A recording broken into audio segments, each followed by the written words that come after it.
नमस्कार, आज की बात में आपका स्वागत है। आज सबसे पहले बात करेंगे पेपर लीक की, जिसकी चिंता हर परिवार को है। आज एनटीए ने तो कंफर्म कर दिया कि 3 मई को आयोजित नीट परीक्षा का पेपर वाकई में लीक हुआ था। अब नीट का एग्जाम दोबारा होगा और पेपर लीक की जांच सीबीआई करेगी। इस मामले में कमाल का खुलासा हुआ। इस बार नीट का पेपर प्रिंट होने से पहले ही लीक हो गया। नासिक में प्रिंटिंग प्रेस से पेपर लीक हुआ और इसके बाद हरियाणा, राजस्थान, बिहार, केरलम, जम्मू कश्मीर, आंध्र प्रदेश समेत तमाम राज्यों में यह लीक हुआ पेपर पहुंच गया। कोचिंग इंस्टीट्यूट्स में स्टूडेंट्स को नीट एग्जाम में आने वाले क्वेश्चन का रिवीजन कराया गया। रिवाइज करते समय पेपर में उन्होंने जो सवाल तैयार किए थे वही एग्जाम में आए। सीकर के एक पीजी संचालक के पास पेपर पहुंचा, उसने इसकी शिकायत की। कई स्टूडेंट्स ने एनटीए को कंप्लेंट की, तब जाकर मामले का खुलासा हुआ। हालांकि कल तक राजस्थान की एसओजी दावा कर रही थी कि गैस पेपर के बहुत सारे क्वेश्चन नीट के एग्जाम में आए। ये संयोग हो सकता है, इसलिए कहना मुश्किल है कि पेपर लीक हुआ। लेकिन आज सुबह एनटीए ने एग्जाम रद्द करने और मामले की जांच सीबीआई को सौंपने का ऐलान कर दिया। सारी बात साफ हो गई। एनटीए का कहना है कि यह फैसला स्टूडेंट्स के हित में लिया गया। जिन बच्चों ने 3 मई को नीट का एग्जाम दिया उन्हें दोबारा फॉर्म नहीं भरना पड़ेगा, फीस नहीं देनी होगी। जो फीस पहले जमा कराई थी वो भी वापस की जाएगी। बच्चों के एग्जाम सेंटर भी नहीं बदले जाएंगे। एग्जाम की नई डेट का ऐलान जल्दी होगा। अब ये सब ठीक है, लेकिन सवाल यह कि आखिर पेपर लीक कैसे हो गया? पेपर लीक होने का सिलसिला थम क्यों नहीं रहा? इस बार पेपर लीक कराने का जो तरीका अपनाया गया वो भी हैरान करने वाला है। पेपर लीक की फूल प्रूफ साजिश का पर्दाफाश कैसे हुआ? इस साजिश का मास्टरमाइंड कौन है? इस मामले में कितने लोग पकड़े गए हैं? इन सारे सवालों का जवाब मैं आपको दूंगा आज की बात में। पेपर लीक के मुद्दे पर सियासत कैसे हो रही है, सरकार का पक्ष क्या है, यह भी आपको बताऊंगा। लेकिन सबसे पहले यह समझ लीजिए कि आज इस मामले में क्या क्या हुआ। आज सबसे बड़ी बात तो हुई कि यह तय हो गया कि 22,79,000 स्टूडेंट्स को नीट का एग्जाम दोबारा देना होगा। नेशनल टेस्टिंग एजेंसी ने मान लिया कि नीट का पेपर लीक हुआ है। पेपर लीक कैसे हुआ, किसने किया, कौन कौन इसमें शामिल है, ये कितने में बेचा गया, अब इन सारे सवालों का जवाब सीबीआई को खोजना है। सीबीआई ने केस रजिस्टर कर लिया, जांच शुरू कर दी। अब से थोड़ी देर पहले सीबीआई की एक टीम नासिक पहुंची। नासिक से पकड़े गए एक आरोपी को अपनी कस्टडी में ले लिया। सीबीआई की दूसरी टीम जयपुर पहुंच गई है। राजस्थान एसओजी से अब तक की जांच की डिटेल्स ली जा रही हैं। हालांकि राजस्थान की एसओजी पहले ही इस केस की कड़ियां जोड़ चुकी है। एसओजी की तरफ से जो इंफॉर्मेशन मिली है उसके मुताबिक अब तक पेपर लीक के मास्टरमाइंड, मीडिएटर और डिस्ट्रीब्यूटर समेत कुल 18 लोगों को हिरासत में लिया गया है। एसओजी की जांच का दायरा राजस्थान से लेकर महाराष्ट्र, हरियाणा, उत्तराखंड, पंजाब और बिहार तक फैला है। लेकिन अब आगे की जांच सीबीआई करेगी। आज एनटीए के चेयरमैन अभिषेक सिंह ने माना कि 3 मई को एग्जाम हुआ था और 7 मई को एनटीए को पेपर लीक की शिकायत मिल गई थी। जो पेपर लीक हुआ था उसकी पीडीएफ कॉपी कुछ स्टूडेंट्स ने एनटीए को भेजी थी। इसकी जांच हुई तो पता लगा जो गैस पेपर मार्केट में सर्कुलेट किए गए थे उनमें से कुछ क्वेश्चन हूबहू नीट के पेपर में आए थे। इसीलिए एनटीए ने एग्जाम को रद्द करने का फैसला किया। अभिषेक सिंह ने यह भी कहा कि एनटीए को नीट की तैयारी कर रहे स्टूडेंट्स के भविष्य की चिंता है। छात्रों को एग्जाम कैंसिल होने से जो परेशानी होगी उसका भी अंदाजा है, लेकिन दोबारा एग्जाम कराना मजबूरी है, यही छात्रों के हित में होगा। एनटीए 1 हफ्ते के भीतर एग्जाम की नई डेट का ऐलान कर देगा, जिससे स्टूडेंट्स का साल बर्बाद ना हो।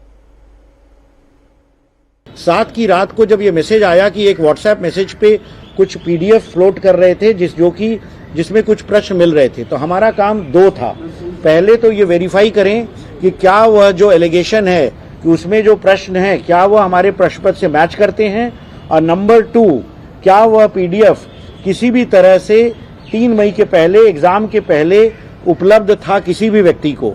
तो जब हमने उसकी जांच कराई लॉ एनफोर्समेंट एजेंसीज से, तब ये पाया गया कि कुछ प्रश्न उसमें से मैच कर रहे थे जो हमारे प्रश्न पत्र थे, और जो पुलिस का इन्वेस्टिगेशन था उसमें भी यह प्राप्त हुआ कि 2 तारीख को और 1 तारीख को कुछ लोगों के फोन पे वो पीडीएफ मौजूद था।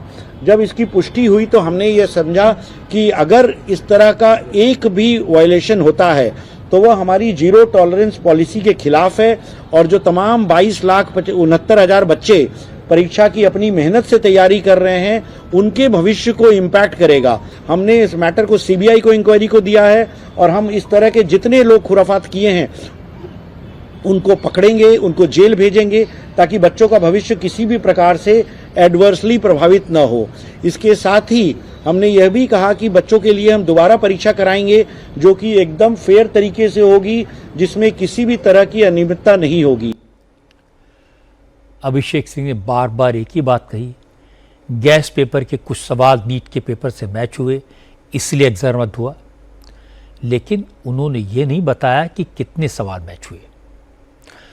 अभिषेक सिंह ने कहा कि पेपर कहां से लीक हुआ, किसने इसे सर्कुलेट किया, ये सब सीबीआई जांच के बाद पता लगेगा। लेकिन मैं आपको सच्चाई बताता हूं, राजस्थान एसओजी ने इन सारे सवालों के जवाब खोज लिए हैं। अब तक जो जांच हुई है उससे ये क्लियर हो गया कि नीट का पेपर छपने से पहले ही नासिक की प्रिंटिंग प्रेस से लीक किया गया। नासिक के प्रिंटिंग प्रेस से नीट के पेपर की हार्ड कॉपी निकाली गई, इसे गुड़गांव में एक डॉक्टर को भेजा गया। गुड़गांव में पेपर के सवालों की हाथ से लिखी कॉपी तैयार की गई। इस हैंड रिटन कॉपी को जयपुर भेजा गया। जयपुर से यह कॉपी रामगढ़ में एक शख्स के पास पहुंची। इस शख्स ने इस कॉपी को सीकर में कोचिंग चलाने वाले एक शख्स को बेचा, अच्छी खासी कीमत ली। कोचिंग संचालक ने क्वेश्चन पेपर की कई कॉपियां करवाई और उन्हें आंध्र प्रदेश, बिहार, जम्मू कश्मीर, केरल और उत्तराखंड जैसे कई राज्यों में 5 लाख से 20 लाख रुपए के रेट तक बेचा। इसके बाद जैसे जैसे एग्जाम की डेट करीब आती गई, रेट गिरता गया और आखिर में इस गैस पेपर को व्हाट्सएप के जरिए 30-30 हजार में बेचा गया। राजस्थान एसओजी ने कड़ियां जोड़ ली हैं, कई राज्यों से 18 लोगों को डिटेन किया है। सबसे ज्यादा लोग राजस्थान से ही पकड़े गए हैं और जानकारों का कहना है कि अब तक जांच के मुताबिक नीट पेपर लीक का मास्टरमाइंड राजस्थान का मनीष यादव है। मनीष यादव एसओजी की गिरफ्त में है। इस मामले में मीडिएटर अविनाश लांबा और पेपर डिस्ट्रीब्यूटर राकेश मंडावरिया को भी डिटेन किया गया है। इन लोगों से पूछताछ के आधार पर सीकर के कोचिंग संचालक को भी हिरासत में लिया गया है, उससे भी पूछताछ की जा रही है। राजस्थान एसओजी ने जम्वा रामगढ़ से उस शख्स को भी डिटेन कर लिया है जिसके पास सबसे पहले पेपर पहुंचा था। इस व्यक्ति के दोनों बेटे डॉक्टर हैं। इसके अलावा देहरादून से राजेश नाम के युवक को पकड़ा गया है। राजस्थान पुलिस की जानकारी के आधार पर नासिक पुलिस ने शुभम खैरनार नाम के उस शख्स को भी पकड़ लिया है जिस पर नासिक की प्रिंटिंग प्रेस से पेपर की हार्ड कॉपी लीक करने का शक है। शुभम खैरनार के पिता डॉक्टर हैं, उसका भाई मेडिकल शॉप चलाता है। शुभम ने पुलिस से बचने के लिए अपना हुलिया बदल लिया था, बाल कटवा लिए थे, लेकिन पुलिस ने टेक्निकल सर्वेलांस के आधार पर शुभम को पकड़ लिया और अब उसे सीबीआई के हवाले कर दिया गया है। राजस्थान में सीकर के कुछ पीजी संचालक और कोचिंग संचालकों के पास भी ये पेपर पहुंच गया था। इनमें से भी कुछ लोगों से पूछताछ की जा रही है। आज सवेरे राजस्थान पुलिस से एक रिक्वेस्ट आई थी। नीट परीक्षा मामले में एक व्यक्ति को हिरासत में लेने के लिए रिक्वेस्ट की गई थी। Accordingly Nashik police crime branch unit 2 ने एक व्यक्ति को हिरासत में लिया है। ये जो व्यक्ति था इसने पूरे इसके बाल कटवा दिए थे, इसलिए इसको पहचानने में दिक्कत हो रही थी, लेकिन टेक्निकल एनालिसिस और जो सूझबूझ को सामने रखते हुए लोगों ने क्राइम ब्रांच यूनिट 2 की टीम ने उसे हिरासत में लिया। पेपर लीक के केस में जो डिटेल्स सामने आ रही हैं वो चौंकाने वाली है, क्योंकि पेपर की सीक्रेसी मेंटेन करने के लिए सरकार ने फुल प्रूफ इंतजाम किए हुए हैं। प्रिंट होने के बाद एग्जामिनेशन पेपर को जिन गाड़ियों से एग्जामिनेशन सेंटर्स पर भेजा जाता है वो गाड़ियां जीपीएस से लैस होती हैं। न रूट डाइवर हो सकता है, न ये गाड़ियां कहीं रुक सकती हैं। इनमें जैमर लगे होते हैं। एग्जाम सेंटर्स में एआई असिस्ट, सीसीटीवी समेत 5G जैमर्स जैसी एडवांस तकनीक का यूज किया गया है। इसलिए इस बार पेपर लीक गैंग ने नया तरीका अपनाया। प्रिंटिंग से पहले ही पेपर की हार्ड कॉपी निकाली और इसके बाद इसके सारे क्वेश्चंस कॉपी नहीं किए गए। इस पेपर के 150 सवाल लिए गए। हाथ से लिखकर 150 पेज का एक गैस पेपर तैयार किया गया। इसमें 300 से ज्यादा सवाल रखे गए। उनमें नीट के 150 सवालों को भी शामिल किया गया। यह सब इसलिए किया गया ताकि किसी को शक ना हो। जांच एजेंसियां इसके चक्कर में गुमराह भी हो गईं। राजस्थान एसओजी के एडीजी ने 2 दिन पहले कहा था कि गैस पेपर के सवाल नीट के एग्जाम में आ गए, ये संयोग हो सकता है लीक ना हुआ हो। गैस पेपर तो 1 महीने से मार्केट में था, इसलिए बिना जांच के पेपर लीक की बात कहना, इल्जाम लगाना ठीक नहीं होगा। लेकिन हैरानी की बात यह है कि यह गैस पेपर हजारों लोगों तक पहुंचा। नीट के 720 नंबर के पेपर में 600 नंबर के सवाल इसी गैस पेपर से आए। बायोलॉजी के 90 में से 90 सवाल वही थे जो गैस पेपर में दिए गए थे। कहीं कोई कॉमा फुल स्टॉप का भी फर्क नहीं था। केमिस्ट्री के 45 में से 35 सवाल ज्यों के त्यों आए। नीट पेपर लीक की जांच के दौरान एक और हैरान करने वाला खुलासा हुआ। पुलिस को प्राइवेट माफिया नाम का एक व्हाट्सएप ग्रुप मिला। इस ग्रुप में 400 मेंबर्स हैं। इस ग्रुप के कैप्शन में लिखा है कि यह ग्रुप सिर्फ लीक एग्जाम पेपर अपलोड करने के लिए बनाया गया है। इस ग्रुप के पेपर्स को बाहर फॉरवर्ड न करें। इस ग्रुप में 1 मई को पेपर का पीडीएफ अपलोड किया गया था। पेपर अपलोड करने वाले शख्स ने ग्रुप में लिखा कि नीट यूजी 2026 का पेपर अपलोड कर रहा हूं। मैं आपको गारंटी दे रहा हूं कि इस पेपर के ही सवाल आपको आने वाले एग्जाम में मिलेंगे। पेपर का पीडीएफ पासवर्ड प्रोटेक्टेड था। जब इस पेपर को खोला गया तो यह वही पेपर निकला जो एग्जाम में आया था। हमने भी व्हाट्सएप पर वायरल पेपर को ओरिजिनल पेपर से मिलाकर देखा तो स्टूडेंट्स की शिकायत सही है। हमने बायोलॉजी, केमिस्ट्री और फिजिक्स के कई सारे सवाल लीक पेपर से मैच कराए तो किसी सवाल में कॉमा फुल स्टॉप का भी फर्क नहीं मिला।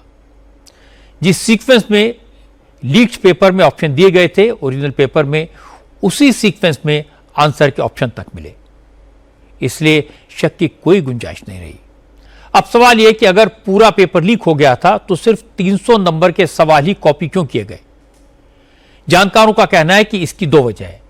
पहली तो जांच एजेंसीज को गुमराह करने के लिए, जिससे किसी को पेपर लीक का शक ना हो, और दूसरा, अगर किसी स्टूडेंट के 720 में से 600 मार्क्स आ जाएं तो उसे सरकारी मेडिकल कॉलेज में एडमिशन मिलना तय हो जाता है। क्योंकि प्राइवेट मेडिकल कॉलेजेस में एमबीबीएस की फीस 1 करोड़ से 1.5 करोड़ रुपए तक होती है, इसलिए सरकारी कॉलेज में फीस 1.25 लाख रुपए तक है। बहुत सारे बच्चे सरकारी मेडिकल कॉलेज में एडमिशन पाने की कोशिश में पेपर लीक माफिया के चक्कर में फंस जाते हैं। लेकिन इसका नुकसान उनको होता है जो ईमानदारी से पढ़ाई करते हैं, मेहनत करके एग्जाम क्लियर करने की कोशिश करते हैं। इसीलिए आज जैसे ही एग्जाम रद्द होने की खबर आई तो लाखों बच्चों के दिल टूट गए। ज्यादातर स्टूडेंट्स ने कहा कि वो कई साल से मेहनत कर रहे हैं। इस बार एग्जाम अच्छा हुआ था, उन्हें लग रहा था कि सिलेक्शन हो जाएगा, सरकारी मेडिकल कॉलेज मिल जाएगा, लेकिन अब सारी उम्मीदों पर पानी फिर गया। बहुत से स्टूडेंट्स ने पूछा इस बात की क्या गारंटी है कि आगे पेपर लीक नहीं होगा।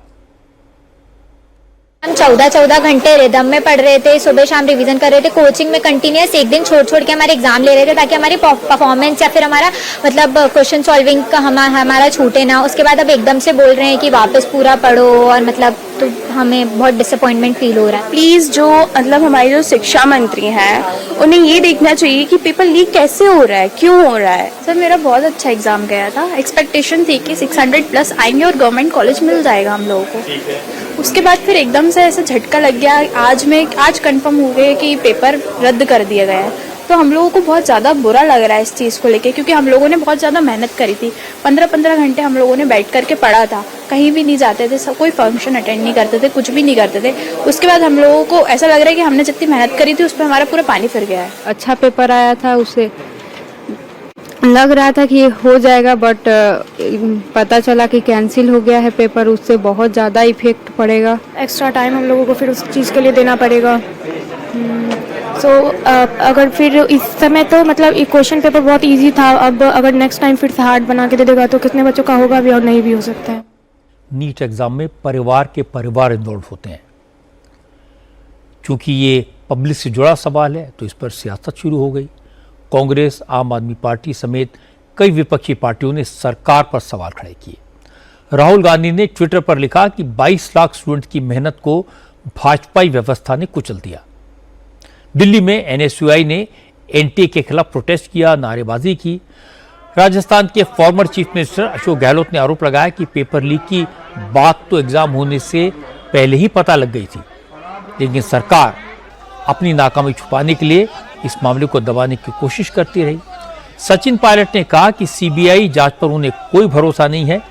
इस केस की इंक्वायरी जुडिशियल तरीके से होनी चाहिए और एनटीए के अफसरों की जिम्मेदारी भी तय होनी चाहिए। सरकार का ध्यान केंद्रित रहता है कि कैसे चुनाव जीता जाए, विपक्ष के लोगों को उनका चरित्र हनन किया जाए, और सीबीआई को जिम्मेदारी सौंपी गई है। सीबीआई के पास समय कहाँ है? सीबीआई को तो विपक्ष को आरोपी बनाना है, छापे डालने हैं, बदनाम करना है। तो इसकी जांच जो आप कह रही हैं, इतना बड़ा प्रकरण हुआ है, 22-23 लाख बच्चों के फ्यूचर के साथ खिलवाड़ हुआ है, उसकी जांच एक जुडिशियल इंक्वायरी हो और समय सीमा बांधी जानी चाहिए। और सरकार को अगर इसकी चिंता होती और अगर कोई सरकार मन बना ले कि मुझे इसको रोकना है, तो सवाल नहीं कि वो बार बार लीक हो। अगर ये लगातार नाक के नीचे पेपर लीक हो रहा है तो या तो सरकार को इंटरेस्ट नहीं है या उनको परवाह नहीं है। तो ये बड़ा गंभीर मुद्दा है और जो इसके लिए रिस्पॉन्सिबल हैं उनको खड़े होकर बोलना चाहिए कि भाई हाँ, हमारी रिस्पॉन्सिबिलिटी थी। आप कब तक, अब 2-4 लोगों को आप अरेस्ट कर लीजिएगा, छोटा मोटा केस चलेगा, लेकिन जो सरगना है, जो पूरे माफिया को चलाते हैं, उनके हाथ बहुत ऊपर तक पहुंचते हैं, उन लोगों को कब पकड़ेंगे, ये सवाल है। राजस्थान में जब कांग्रेस की सरकार थी तब पेपर लीक के खिलाफ सबसे ज्यादा मजबूती से बीजेपी के नेता किरोड़ीमल लाल मीणा आवाज उठाते थे, सरकार को घेरते थे। इसलिए आज जब कांग्रेस के नेताओं ने बीजेपी सरकार को घेरा तो किरोड़ीलाल मीणा एक बार फिर मैदान में आए। उन्होंने कहा कि उनकी सरकार को कांग्रेस की नसीहत की जरूरत नहीं है। राजस्थान में जब कांग्रेस की सरकार थी तब हर दूसरा पेपर लीक होता था और एफआईआर तक दर्ज नहीं होती थी, लेकिन बीजेपी की सरकार सजग है। पेपर माफिया को पाताल से भी ढूंढकर सजा दिलाई जाएगी। सरकार ने तुरंत परीक्षा भी रद्द कर दी और सीबीआई जांच के आदेश दिए।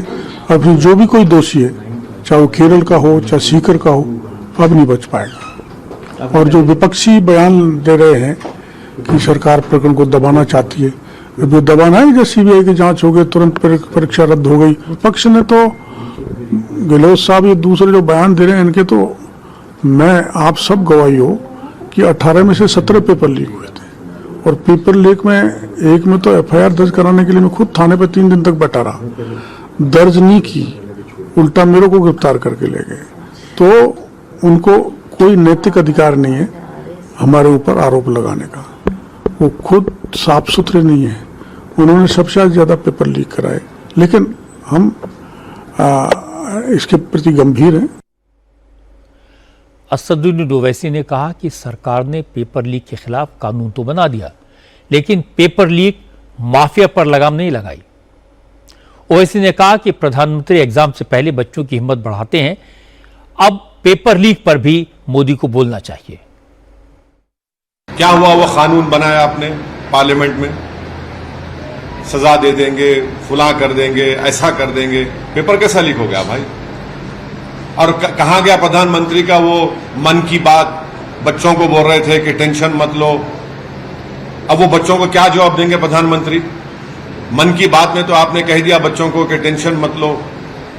अब वो जो बच्चे पिछले 2 साल से तैयारी कर रहे हैं, जो उनके माँ बाप लाखों रुपया इस ये जो कोचिंग सेंटर्स में बर्बाद कर दिए, उन पर क्या गुजर रही होगी? उन गरीब बच्चों के ऊपर जो ख्वाब देखते हैं कि नीट का एक एग्जाम को क्वालिफाई करें। बीजेपी को जवाब देना पड़ेगा, प्रधानमंत्री जवाब दे, शायद प्रधानमंत्री एक और मन की बात कर देंगे उनके लिए, उतना ही होगा। मगर वो बच्चे बच्चियां तो आज उनका दिल टूटा हुआ है। क्योंकि पेपर लीक राजस्थान से ओरिजिनेट हुआ, सबसे ज्यादा लोग राजस्थान से पकड़े गए, इसलिए राजस्थान के शिक्षा मंत्री मदन दिलावर से भी सवाल पूछे गए। उनका जवाब सुनिए। सीबीआई जांच कर रही है, इसमें राजस्थान की एजेंसीज का कोई इन्वॉल्वमेंट नहीं है, फिर भी भरोसा दिलाते हैं कि किसी भी दोषी को बख्शा नहीं जाएगा। गड़बड़ हुआ है तो निर्णय लेगा कि रद्द कर दिए, इसमें कोई बड़ी बात नहीं है। जहां भी गड़बड़ दिखाई देगा, जहाँ उस सबको ठीक करने के लिए काम करेगी सरकार। सीकर से कनेक्शन हो या पश्चिम बंगाल से या कश्मीर से, जहां जहां भी दोषी होंगे वो कहीं छोड़े नहीं जाएंगे। ये मेरे अधिकार क्षेत्र का मामला नहीं है, परंतु क्योंकि भारत सरकार भी हमारी सरकार है, राजस्थान सरकार भी हमारी सरकार है, हमारी सरकार किसी भी अपराधी को नहीं छोड़ेगी। एनटीए को बनाया तो गया था सिक्योर एग्जामिनेशन के लिए वर्ल्ड क्लास इंफ्रास्ट्रक्चर तैयार करने के मकसद से, लेकिन 9 साल में एनटीए पेपर लीक और इनकॉम्पिटेंस की मिसाल बनकर रह गया। एनटीए कभी प्रिंटिंग कराने में फेल हुआ, कभी ट्रांसपोर्ट करने में पेपर लीक हुआ, तो कभी पेपर बनाने वाले ने ही लीक कर दिया। हद तो तब हो गई जब आज एनटीए के चेयरमैन स्टूडेंट से कहने लगे पेपर लीक हो जाए तो एनटीए को तुरंत इन्फॉर्म करें। तो फिर एनटीए क्या करेगा? एग्जाम कैंसिल करेगा, फिर से इम्तिहान की डेट बनाएगा, सीबीआई को जांच सौंपेगा। क्या एनटीए का काम सिर्फ यही रह गया है? अब बहुत हो चुका, या तो NTA full proof examination system तैयार करे, अगर नहीं कर सकता तो एग्जाम कराने की जिम्मेदारी किसी और को सौंप दी जाए। अब आपको बताता हूं प्रधानमंत्री नरेंद्र मोदी की अपील का क्या असर हो रहा है। मोदी ने पेट्रोल डीजल की खपत कम करने, विदेश यात्रा न करने और 1 साल तक सोना न खरीदने की अपील की है। इसका असर आज राज्य सरकारों पर दिखा। महाराष्ट्र के मुख्यमंत्री देवेंद्र फडणवीस ने चीफ सेक्रेटरी राजेश अग्रवाल को प्रधानमंत्री की अपील पर अमल करने के लिए एक डिटेल्ड प्लान बनाने का निर्देश दिया। चीफ सेक्रेटरी 14 मई तक एक्शन प्लान कैबिनेट के सामने रखेंगे। इसमें मंत्रियों, अफसरों की गाड़ियों में कटौती, ऑनलाइन मीटिंग्स, फॉरेन टूर रद्द करने जैसे उपाय होंगे, जिससे पेट्रोल डीजल की बचत की जा सके। ये उपाय लागू हों, इससे पहले ही आज महाराष्ट्र सरकार के मंत्री आशीष शेलार के विभाग ने फ्रांस के कांस फिल्म फेस्टिवल में डेलीगेशन न भेजने का फैसला किया। एक और मंत्री शंभूराजे देसाई ने बताया कि उन्होंने प्रधानमंत्री की अपील के बाद अपने परिवार के साथ यूरोप जाने का प्लान कैंसिल कर दिया। महाराष्ट्र विधानसभा के स्पीकर राहुल नर्वेकर ने भी 12 विधायकों के साथ जापान का स्टडी टूर कैंसिल कर दिया। उत्तर प्रदेश में योगी आदित्यनाथ ने भी सरकार के सभी डिपार्टमेंट को पेट्रोल डीजल बचाने, कार पूलिंग करने, गैर जरूरी यात्राएं रद्द करने का निर्देश जारी कर दिया।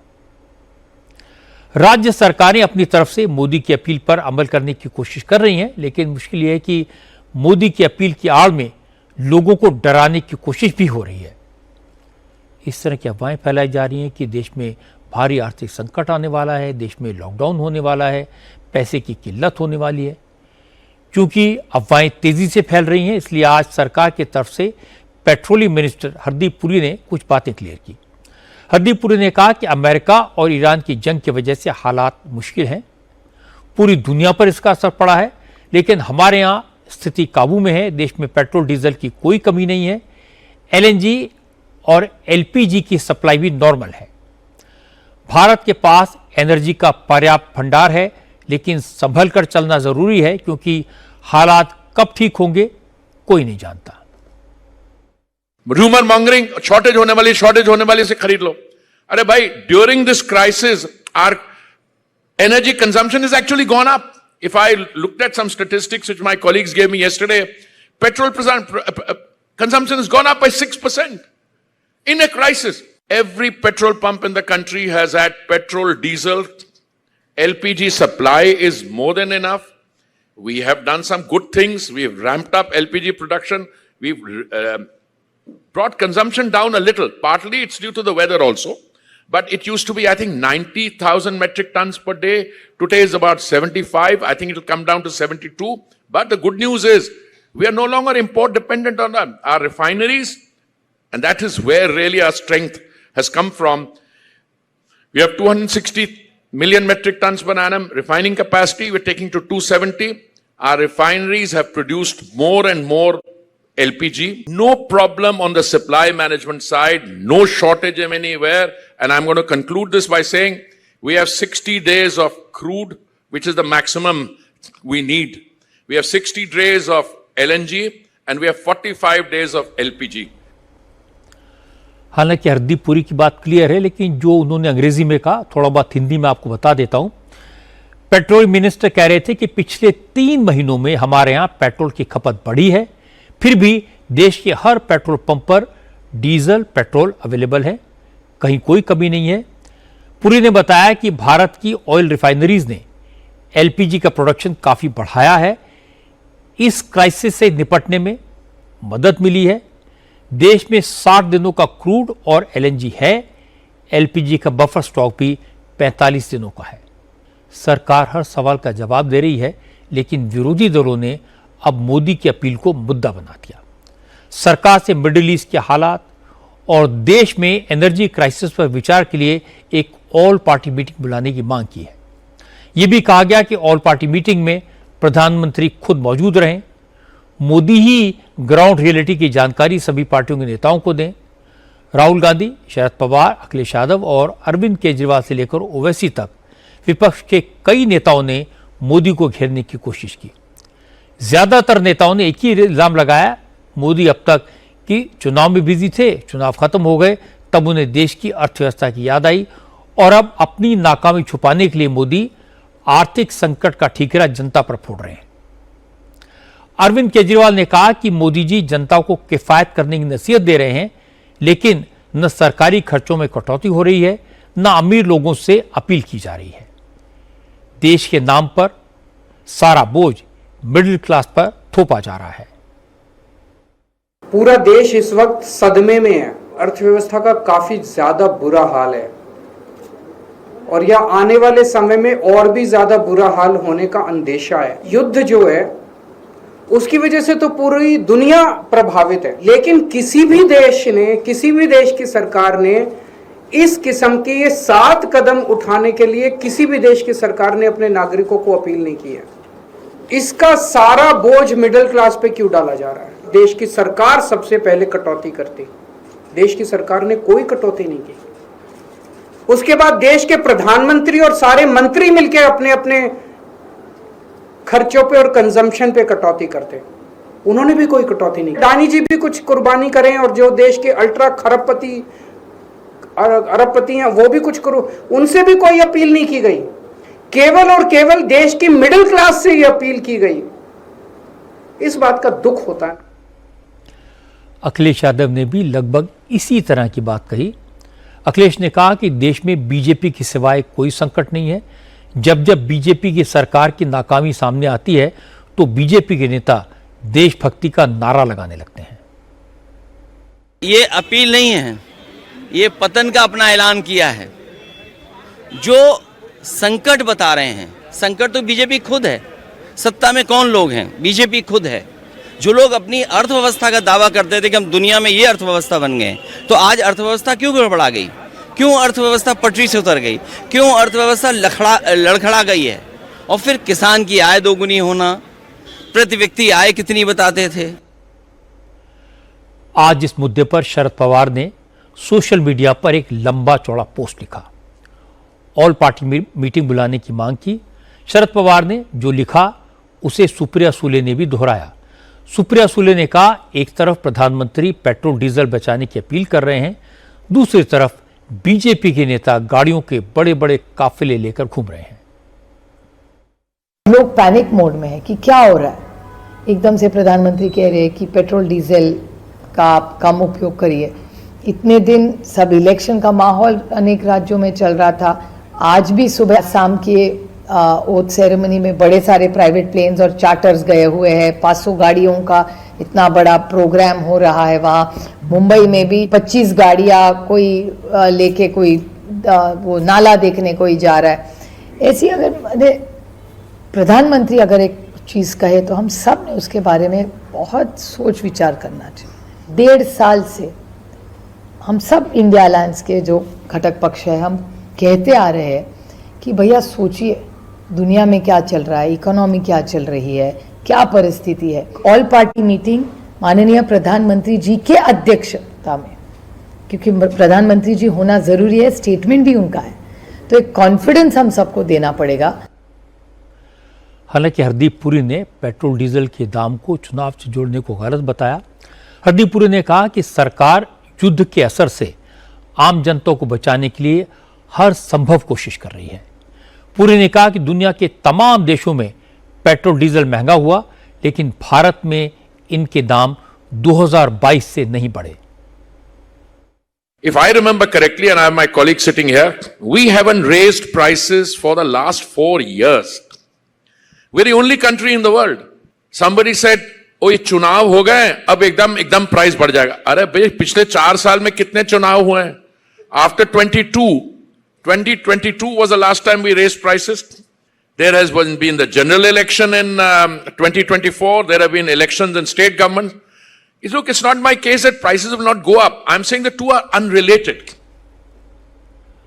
ऑयल और एनर्जी क्राइसिस की चिंता सिर्फ भारत में नहीं है। हमारे यहां तो किफायत बरतने की सलाह दी गई है, लेकिन कम से कम 40 देशों में पाबंदियां लगा दी गई हैं। मैं कुछ एग्जाम्पल्स आपको देता हूं। श्रीलंका में पेट्रोल QR कोड से मिलने लगा है, लिमिट है 1 हफ्ते में 15 लीटर। बांग्लादेश में भी पेट्रोल डीजल पर राशनिंग है। वहां यूनिवर्सिटीज और कोचिंग सेंटर्स को बंद करके ऑनलाइन क्लासेस लगाने को कहा गया है। म्यांमार में प्राइवेट व्हीकल्स के लिए ऑड इवन स्कीम लागू की गई है। इजिप्ट में मॉल्स, रेस्टोरेंट्स और दुकानों को 9 बजे बंद करने के लिए कहा गया है और सड़कों पर चमकने वाले बिलबोर्ड्स को स्विच ऑफ कर दिया गया है। न्यूजीलैंड में तो कार लेस डे की पॉलिसी लागू करने पर विचार किया जा रहा है, यानी कोई कार नहीं चलेगी। ऐसे कई एग्जाम्पल्स आपको दे सकता हूं। ऑस्ट्रेलिया में फर्टिलाइजर की कीमत बढ़ा दी गई है। थाईलैंड में गवर्नमेंट ऑफिसेज में एयर कंडीशनर्स बंद रखने को कहा गया है। कई देशों में फैक्ट्रियां बंद करनी पड़ी हैं। घर से पढ़ाई और काम करने को कहा गया है।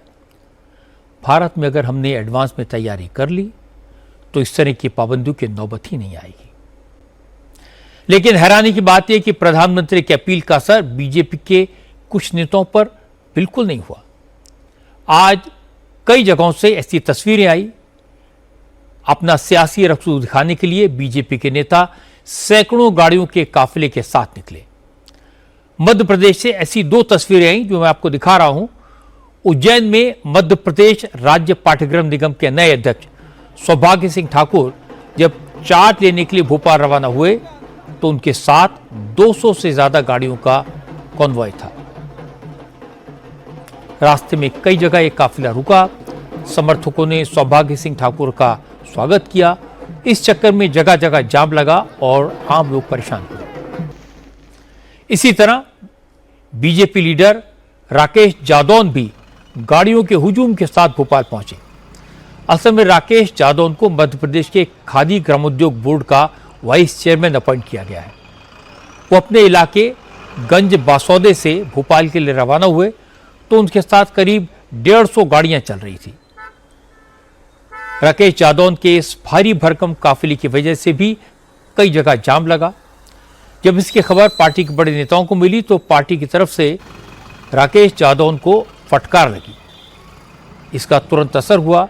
खादी ग्रामोद्योग बोर्ड के वाइस चेयरमैन का चार्ज लेने के बाद राकेश जादौन ई रिक्शा में बैठे दिखाई दिए। वो ई रिक्शा से ही गंज बासौदे तक गए। इसी तरह की तस्वीरें मुंबई से आई। मुंबई बीजेपी के अध्यक्ष अमित साटम आज मानसून से पहले नालों की सफाई का जायजा लेने के लिए निकले थे। उनके साथ 2-4 नहीं बल्कि 25 गाड़ियों का काफिला चल रहा था। अमित साटम के इस शाही इंस्पेक्शन विजिट का वीडियो सामने आया तो कांग्रेस, शरद पवार की एनसीपी और उद्धव ठाकरे की शिवसेना ने बीजेपी पर हमला किया। मुंबई से कांग्रेस सांसद वर्षा गायकवाड़ और एनसीपी के विधायक रोहित पवार ने कहा कि प्रधानमंत्री की अपील का बीजेपी के नेताओं पर कोई असर नहीं पड़ा। ऐसे में आम जनता से कुर्बानी की उम्मीद क्यों लगाई जा रही है? प्रधानमंत्री की पेट्रोल बचाने की अपील के बाद नेताओं की गाड़ियों के बड़े बड़े काफिले जनता के मन में सवाल पैदा करते हैं। क्या सारी पाबंदियां, सारी नसीहत सिर्फ जनता के लिए है? जो लोग सार्वजनिक जीवन में, पब्लिक लाइफ में हैं, उन्हें अपने आचरण से एग्जाम्पल सेट करना चाहिए। पेट्रोल डीजल की खपत कम करने के अलावा प्रधानमंत्री मोदी ने 1 साल तक सोना न खरीदने की अपील भी की है और इसका असर दिखाई दे रहा है। आज देश के सर्राफा बाजारों में ज्वेलरी की दुकानों पर ग्राहकों की भीड़ कम हो गई। इससे ज्वेलर्स टेंशन में आ गए।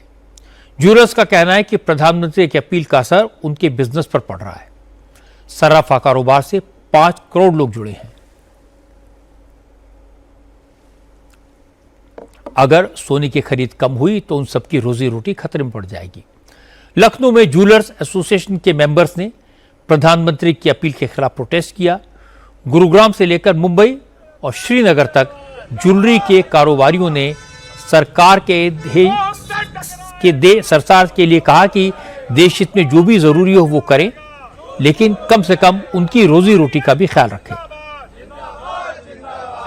कल परसों उन्होंने शायद रात को अपील करी है। कल और रात से तो कोई कस्टमर दुकान पे आ ही नहीं रहा खरीदारी करने के लिए। लेकिन मेरे मानना यह है कि मोदी जी ने ये कहना था कि आप नया ना खरीदे, पुराना चेंज करके काम को चलाए अभी फिलहाल अर्थव्यवस्था को देखते हुए। लेकिन अगर ऐसे ही रहा तो हमें शायद 1 साल के लिए, हमारे लिए लॉकडाउन ही लग जाएगा। प्रधानमंत्री जी ने जो अपील करी है वो देश के लिए, उसके अंदर उन्होंने एक लाइन कह के देश के अंदर ज्वेलरी इंडस्ट्री के अंदर एक हाहाकार सा मचा दिया कि 1 साल तक आप सोना ना खरीदें। लेकिन उन्होंने ये नहीं बताया कि सोना किस लिए नहीं खरीदें। भाई सोना तो हमारे देश में ही बहुत है। अगर आप तो बाहर से नहीं करना और उसको टैक्स बचाना है तो आप हमारे देश का ही सोना रिसाइकलिंग कर सकते थे। हमें सर झुकाना ही पड़ेगा कि हम भी कौम के एक रखवाले हैं। तो लेकिन जरा इसमें थोड़ा मोदी साहब को मैं एक रिक्वेस्ट करना चाहूंगा कि 5 करोड़ से ज्यादा लोग इनमें मुझसे इसकी रोजी रोटी चलती है।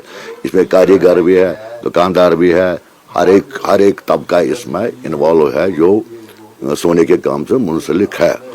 5 करोड़ जब 1 साल काम नहीं करेंगे, उनकी रोजी रोटी का भी हमारी गवर्नमेंट ने बंदोबस्त करना।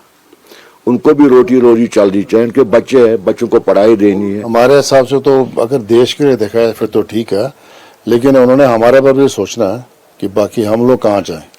सो they have to think about that side also. और वो ये सोचे कि हमारे काम को वो खराब ना करें, हमारे काम को चलने दें। एक किस्म की इन्वेस्टमेंट है, लोगों को घाटा नहीं होता, फायदा ही होता है सोना लेने से। बट अगर गवर्नमेंट को प्रॉब्लम आ रही है तो उसके लिए कोई रास्ता निकालें या हमारे लिए कोई और सिस्टम निकालें जहाँ हम बाकी जो हमारे कारीगर हैं वो बेचारे कहाँ जाएंगे। दुकानदार तो सस्टेन कर लेंगे, बेचारे कारीगर कहाँ जाएंगे। ज्वेलर्स की ये बात तो ठीक है, अगर 1 साल तक लोग सोना नहीं खरीदेंगे तो उनकी दुकान कैसे चलेगी, सराफा बाजार कैसे चलेगा। इसलिए सरकार को उनकी रोजी रोटी के बारे में भी विचार करके कोई बीच का रास्ता निकालना चाहिए। और अब बात तमिलनाडु की राजनीति की। तमिलनाडु से आज कई सारी बड़ी खबरें आई। आज तमिलनाडु विधानसभा की कार्रवाई शुरू होते ही विपक्ष के नेता उदयनिधि स्टालिन ने एक बार फिर सनातन को समाप्त करने की बात कही। विजय की सरकार को समर्थन देने वाली लेफ्ट पार्टीज की नाराजगी की खबर भी आई। विजय को सपोर्ट करने के मुद्दे पर एआईएडीएमके में टूट हो गई, ये खबर भी आई। और नशे के खिलाफ मुख्यमंत्री विजय ने एक्शन शुरू कर दिया, इसकी तस्वीरें भी दिखाई दी। शुरुआत करते हैं उदयनिधि स्टालिन के विवादित बयान से। उदयनिधि ने आज फिर सनातन धर्म के खात्मे की ख्वाहिश दोहराई। नेता विपक्ष के तौर पर उदयनिधि का आज विधानसभा में पहला भाषण था और अपनी पहली ही स्पीच में उन्होंने सनातन के खिलाफ जहर उगला। उदयनिधि ने कहा कि सनातन धर्म लोगों को बांटता है, इसलिए सनातन का खात्मा हो जाना चाहिए। வெல்க தமிழ், வாழ்க தமிழ்நாடு, மக்களை பிரிக்கும் சனாதனம் நிச்சயம் ஒழிக்கப்பட வேண்டும். நன்றி, வணக்கம்। उदयनिधि स्टालिन सनातन के खिलाफ कोई पहली बार नहीं बोले। वो जब तमिलनाडु के डिप्टी चीफ मिनिस्टर थे तब उन्होंने सनातन की तुलना डेंगू और मलेरिया से की थी। कई बार सनातन को जड़ से खत्म करने की बात कह चुके हैं, लेकिन हैरानी की बात है कि आज कांग्रेस के नेताओं ने उदयनिधि स्टालिन के बयान का सपोर्ट किया। कांग्रेस के पूर्व विधायक JMH हसन मौलाना ने कहा कि उदयनिधि का बयान बिल्कुल सही है, तमिलनाडु में धर्म की राजनीति नहीं चलती। Edapadi is out, that means Narendra Modi is out, that means Sanatan Dharma in Tamil Nadu is already out. It will not prosper in Tamil Nadu. Tamil Nadu is far ahead of all these things, you know. In the name of religion, I don't think one can speak over in Tamil Nadu.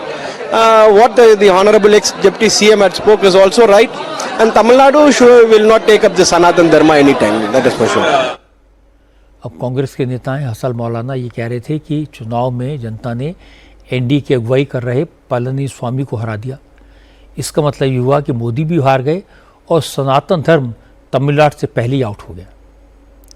मौलाना ने कहा कि तमिलनाडु में सनातन धर्म मजबूत नहीं होगा, तमिलनाडु के लोग सनातन धर्म को नहीं अपनाएंगे। लेकिन बीजेपी ने उदयनिधि के बयान पर सख्त ऐतराज जताया। बीजेपी के प्रवक्ता अजय आलोक ने कहा कि सनातन को मिटाने की बात करने वालों को जनता ने अपने वोट से मिटा दिया, फिर भी कुछ लोग सीखने को तैयार नहीं है। रस्सी जल गई लेकिन बल नहीं गया। ये सनातन को कोरोना कहने वाले, सनातन को खत्म करने वाले इच्छा रखते रखते खुद खत्म होने की स्थिति में पहुंच गए हैं। लेकिन जहरीली बोली या जहरीली वाणी नहीं बंद हो रही है, पूरा समाप्त होके ही मानेंगे। आप खत्म हो जाएंगे उदयनिधि जी, सनातन कभी खत्म नहीं होगा। ये सनातन की ही शक्ति देश में बोल रही है और आगे भी बोलती रहेगी, और आप जैसे सनातन विरोधियों को ऐसे ही जवाब मिलता रहेगा। उदयनिधि स्टालिन के बयान को आरएसएस ने हताशा का नतीजा बताया। संघ के सर कार्यवाह दत्तात्रेय होसबोले ने कहा, इतिहास गवाह है कि सनातन को खत्म करने का सपना देखने वाले खुद ही समाप्त हो गए। उदयनिधि स्टालिन अगर ये बात नहीं समझ रहे तो ये उनकी दिक्कत है। It's his opinion and people have answered it in the elections. But one thing, see, Sanatana will not go because somebody says. Ultimately, what is Sanatana? See, because I feel there should not be light, or I feel there should not be shadows, it won't go. Sanatana is the spirit and soul of this nation. Sanatana is that which is eternally there, eternal. That eternity is Sanatana.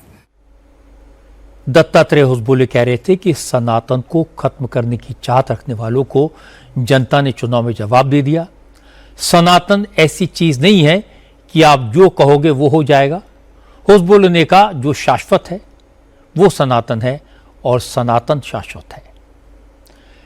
Interesting बात यह कि उदयनिधि स्टालिन सनातन के खात्मे की कामना कर रहे हैं, लेकिन चीफ मिनिस्टर विजय ने आज सनातन के प्रति आस्था का संकेत दिया। विजय ज्योतिष पर भरोसा करते हैं। जिस ज्योतिषी ने, जिस एस्ट्रोलॉजर ने तमिलनाडु में विजय की जीत की भविष्यवाणी की थी, उसे मुख्यमंत्री ने अपना राजनीतिक सलाहकार बना दिया। रिकी राधन पंडित विजय के पर्सनल एस्ट्रोलॉजर हैं। उन्होंने विधानसभा चुनाव में टीवीके की जबरदस्त जीत की भविष्यवाणी की थी और आज रिकी राधन पंडित को चीफ मिनिस्टर का ओएसडी पॉलिटिकल नियुक्त कर दिया गया। इसका आदेश भी जारी हो गया। अब astrologer Ricky Raghav chief minister Vijay को राजनीतिक सलाह देंगे। वैसे तमिलनाडु के राजनीतिक गलियारों में राधन पंडित का नाम जाना पहचाना है। वो कई सेलिब्रिटीज के एस्ट्रोलॉजर हैं।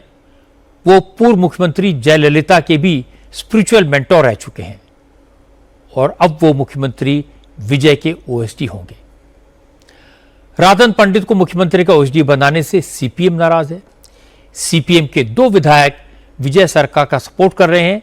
सीपीएम के सचिव पी षणमुगम ने कहा, तमिलनाडु जैसे वैज्ञानिक सोच वाले राज्य में एक ज्योतिष को मुख्यमंत्री का ओएसडी बनाना ठीक नहीं होगा, इससे अंधविश्वास को बढ़ावा मिलेगा। लेकिन विजय को फिलहाल लेफ्ट पार्टीज की नाराजगी से डर नहीं है, क्योंकि तमिलनाडु में एआईएडीएमके के 30 विधायकों ने विजय को सपोर्ट करने का ऐलान कर दिया है। टीवीके को समर्थन के मुद्दे पर एआईएडीएमके टूट के कगार पर पहुंच गई है। पूर्व मुख्यमंत्री पलनीस्वामी टीवीके को समर्थन देने के खिलाफ हैं, लेकिन सीवी षणमुगम विजय को सपोर्ट करने पर अड़े हुए हैं। आज मुख्यमंत्री ने सी विजय जोसेफ को मुलाकात की और सीवी षणमुगम और एसपी वेलुमणि से मुलाकात हुई। इन दोनों नेताओं ने विजय को भरोसा दिया कि कॉन्फिडेंस मोशन के दौरान वो टीवीके सरकार को सपोर्ट करेंगे। विजय कल विधानसभा में विश्वास प्रस्ताव पेश करने वाले हैं। इसी सिलसिले में समर्थन जुटाने के मकसद से आज वो अलग अलग पार्टियों के नेताओं से मिले। विजय सबसे पहले कांग्रेस के स्टेट हेडक्वार्टर गए और सरकार को सपोर्ट करने के लिए कांग्रेस को शुक्रिया अदा किया। इसके बाद वो इंडियन यूनियन मुस्लिम लीग के ऑफिस गए। आईयूएमएल के 2 विधायकों ने भी विजय की सरकार को समर्थन दिया है। सबसे आखिर में विजय एआईएडीएमके के बागी गुट के नेताओं से मिलने गए। इस गुट के नेता सीवी षणमुगम ने आज सुबह ही कह दिया था कि एआईएडीएमके के 47 और 36 विधायक उनके साथ हैं। माफ कीजिएगा, 47 में से 36 विधायक उनके साथ हैं। उन्होंने एनडीए से नाता तोड़ लिया है और अब वो टीवीके सरकार को सपोर्ट करेंगे। षणमुगम ने विधानसभा के प्रोटेम स्पीकर को चिट्ठी लिखकर एसपी वेलुमणि को एआईएडीएमके विधायक दल के नेता के तौर पर मान्यता देने की मांग की। षणमुगम ने बगावत की वजह भी बताई। उन्होंने कहा कि तमिलनाडु की जनता ने सरकार बनाने के लिए विजय को जनादेश दिया था, लेकिन पर्दे के पीछे पलनीस्वामी डीएमके के साथ मिलकर सरकार बनाने की कोशिश कर रहे थे। षणमुगम ने कहा कि डीएमके के साथ जाने से एआईएडीएमके का अस्तित्व ही खत्म हो जाएगा, इसलिए उन्होंने अलग होने का फैसला किया। लेकिन एआईएडीएमके के महासचिव पलनीस्वामी विधानसभा सचिवालय में लेटर लिखकर कह रहे हैं कि विधायक दल के असली नेता वही हैं, वह भी एनडीए के साथ हैं और टीवीके के साथ उनका कोई अलायंस नहीं है। एआईएडीएमके के अगर 36 विधायक सपोर्ट करेंगे तो विजय को बहुमत साबित करने में कोई दिक्कत नहीं होगी। इसीलिए विजय बहुमत की चिंता छोड़कर चुनाव में किए वादे पूरे करने में जुट गए हैं। 200 यूनिट तक फ्री बिजली और महिला सुरक्षा पर स्पेशल टास्क फोर्स का गठन करने के बाद विजय ने तमिलनाडु की 717 शराब की दुकानों पर को बंद करने का फैसला किया है। ये सरकारी दुकानें हैं। तमिलनाडु में धार्मिक स्थानों, बस स्टॉप, रेलवे स्टेशन और स्कूल कॉलेज के 500 मीटर के दायरे में जो भी शराब की दुकानें हैं वो 2 हफ्तों के भीतर बंद कर दी जाएंगी। विजय अपने वादे पूरे कर रहे हैं, अच्छी बात है, लेकिन आश्चर्य की बात यह है कि सनातन को मिटाने की बात करने वालों को जनता ने हरा दिया, लेकिन उन्हें अकल नहीं आई। उनको सपोर्ट करने वाले भी मिल गए, लेकिन जनता ने जिन्हें जिताया, मुख्यमंत्री बनाया, उन्होंने अगर एक ज्योतिषी को, एक पंडित को ओएसटी बना दिया तो रोना रोने वाले भी आ गए। लेकिन मुझे लगता है कि चीफ मिनिस्टर विजय को इन दोनों बातों की परवाह नहीं करनी चाहिए। वो तो अपना एजेंडा पूरा करने में लगे। स्कूलों और मंदिरों के पास लिकर शॉप्स को बंद करना एक अच्छा कदम है। अगर विजय तमिलनाडु में महिलाओं को सुरक्षा दिलवा पाए तो ये और भी बड़ी उपलब्धि होगी। अब बात असम की। आज असम में नई सरकार का गठन हो गया। हिमंता बिस्वा शर्मा ने लगातार दूसरी बार मुख्यमंत्री पद की शपथ ली। उनके साथ 4 मंत्रियों ने भी शपथ ली है। इनमें से 2 बीजेपी से, एक असम गण परिषद और एक बोडोलैंड पीपल्स फ्रंट से। गुवाहाटी में हिमंता बिस्वा शर्मा के शपथ ग्रहण समारोह में प्रधानमंत्री नरेंद्र मोदी, अमित शाह, बीजेपी शासित राज्यों के मुख्यमंत्री और एनडीए के कई सहयोगी दलों के नेता भी पहुंचे। बंगाल के मुख्यमंत्री शुभेंदु अधिकारी भी मौजूद थे और शपथ के बाद शुभेंदु ने कहा वो कई मामलों में हिमंता को फॉलो करते हैं। हिमंता ने असम में जिस तरह घुसपैठियों के खिलाफ अभियान चलाया, उसी तरह वो भी बंगाल को घुसपैठियों से मुक्त करके दिखाएंगे। हेमंत जी मेरा बड़ा भाई है, मेरा साथ बहुत अच्छा रिलेशन बहुत दिन से है। वो मुझे बहुत मदद करता है, एक साथ काम करता हूँ। उनको देख के भी बहुत सीखना है। रात 1 बजे 1:30 बजे खुद सीएम ने फोन पकड़ता है, रिस्पॉन्स करता है और इतना डाउन टू अर्थ है। इसलिए हेमंत जी का आने वाला दिन को बड़ा एक्सपीरियंस ज्यादा है उसको एक्सपीरियंस में मैं काम में लगाऊंगा। आप बोल रहे थे कि हेमंत का स्टाइल से बंगाल में काम होगा बोल के बोल रहे थे। बंगाल में देखिए, राष्ट्रवाद के लिए, देश के हित के लिए जो काम असम में हुआ है, त्रिपुरा में हुआ है, वो काम बंगाल में पूरा करने का काम बीजेपी सरकार करेगा। हमारी गृह मंत्री जी बार बार मीटिंग में बताया, ये जो घुसपैठिया का जो हमारी बड़ा समस्या है, उसको किस तरीके से असम त्रिपुरा में बीजेपी सरकार आने का बाद ये आज घुसपैठिया खत्म हो गया है। ये बंगाल में भी एक तुष्टीकरण की सरकार था, तो सरकार ने बीएसएफ को जमीन तक नहीं दिया, देश की सुरक्षा के ऊपर सवाल खड़ा हो गया था। इसलिए जो खास करके घुसपैठिया इलीगल इन्फिल्ट्रेटर्स को लेकर और हमारी बॉर्डर, बांग्लादेश बॉर्डर को सुरक्षित करने के लिए आसाम ने जो कदम उठाया, वो कदम बंगाल में भी उठाना चाहिए। वो काम काल पहले कैबिनेट से हम लोग शुरू कर दिया। हिमंता के शपथ ग्रहण समारोह में एकनाथ शिंदे भी मौजूद थे। शिंदे ने कहा, हिमंता ने 4 साल पहले उनकी जो मदद की थी, उसे वो कभी नहीं भूलेंगे। हमारा महाराष्ट्र और आसाम का एक बहुत पुराना रिश्ता है। 2022 में हम लोग यहाँ पर जब आए थे, माँ कामाख्या देवी का आशीर्वाद हमें तभी मिला था, और यहाँ हमारे जो मुख्यमंत्री हेमंत बिस्वा शर्मा जी ने, बहुत उनकी पूरी टीम ने हमको काफी जो सहयोग दिया। वो जो रिलेशन है, हमारा रिश्ता है, वो बहुत पुराना रिश्ता और बहुत अभी इस चुनाव की वजह से और मजबूत हुआ है। इसलिए मैं चाहता हूं कि आगे आने वाले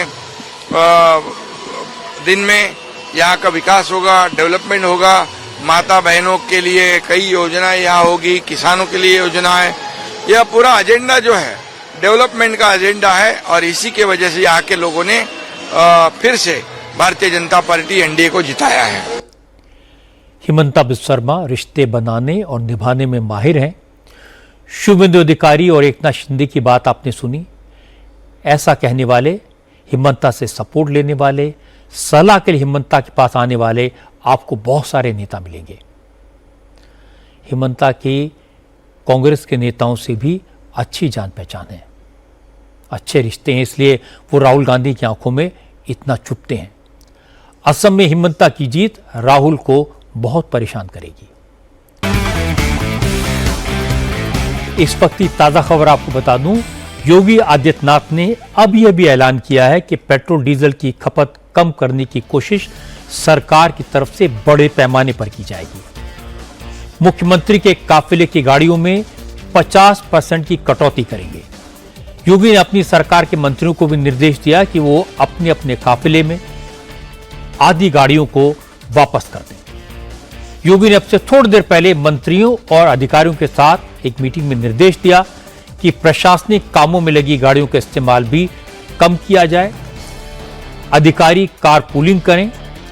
अगर मीटिंग के लिए लखनऊ आना है तो गाड़ी के बजाय ट्रेन से आएं। योगी ने कहा कि प्रधानमंत्री की अपील का पालन करना सभी देशवासियों का कर्तव्य है। योगी ने लोगों से पब्लिक ट्रांसपोर्ट के उपयोग करने को प्राथमिकता देने, 1 साल तक सोने की खरीद न करने की अपील की।